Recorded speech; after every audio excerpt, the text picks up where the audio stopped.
Hello सबैजनालाई नमस्कार। अनि म हुँ मन्जु र म चाहिँ अहिले इन्डियाको असम गुवाहाटीमा हैन। यो सुन्दर ठाउँ चाहिँ कहाँ हो भन्नुहुन्छ भने म भन्दिनँ है, आफै भन्नुस् कहाँनिर होला पत्ता लगाउनु होला।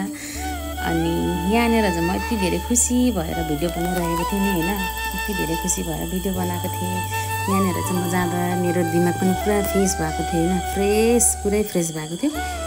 अनि यहाँ चाहिँ मेरो भिडियो गरिदिने मान्छे चाहिँ एउटा मेरो बाँदर थियो हैन, उसले गरिदिएको।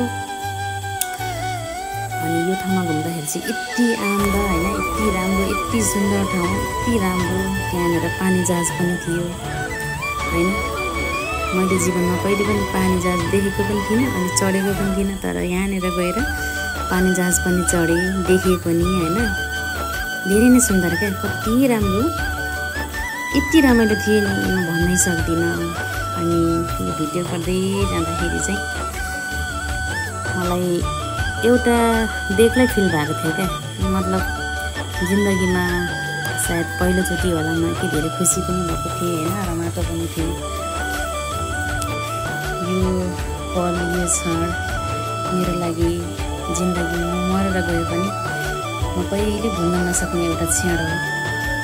तर एउटा दुःखको कुरा पनि छ, म यहाँनिर जाँदाखेरि धेरै भिडियोहरू बनाएको थिएँ, फोटोहरू थियो, मेरो मोबाइल चाहिँ फर्मेट भएर सबै डिलिट भएको थियो। रिकभर भयो 2-4वटा भिडियोहरू चाहिँ हैन, अरू बाँकी चाहिँ भएको छैन।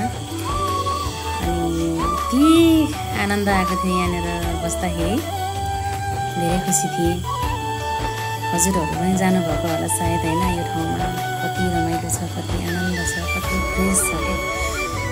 यति धेरै खुसी भएको थियो नि, मतलब यो के भन्नु, म बयान गर्नै सक्दिनँ। यो पहाडहरू हैन यति राम्रो थियो, यो भ्यूहरू, यो सिनहरू यति राम्रो थियो, म भन्न सक्दिनँ।